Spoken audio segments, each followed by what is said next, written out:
তোর রোজকারের ন্যাকামি না আমি আর সহ্য করতে পারছি না, ঠিক আছে? আমাকে তুই গার্লফ্রেন্ড বানিয়েছিস, তুই আমার সাথে কথা বলবি, তা না অন্য মেয়েদের সাথে কেন কথা বলছিস? এত চুলকানি কেন তোর?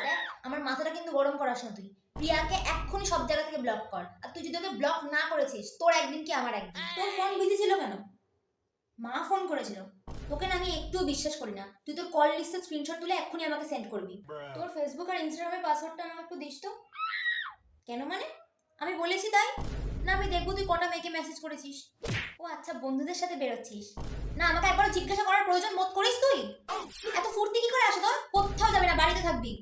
অসভ্য ছেলে কোথাকার একটা। তোর ফটোতে কমেন্ট করেছে ওই মেয়েটাকে। ও আচ্ছা বোন। দেখ আমার বোন থেকে বউ হওয়া না আমি অনেক দেখেছি। মেয়েটাকে এক্ষুনি ব্লক কর, আর যেন বলতে না হয়। রাখছি। আমি থাকতে তোর অন্য কোনো ফিমেল বেস্ট ফ্রেন্ডের কি দরকার আছে? না মানে আমি আছি তো। তোর সাথে না আমার থাকার পসিবল হচ্ছে না, তুই একবার যাচ্ছে তাই একটা ছেলে। আমি না তোর সাথে থাকবো না, যা তো ব্রেকআপ।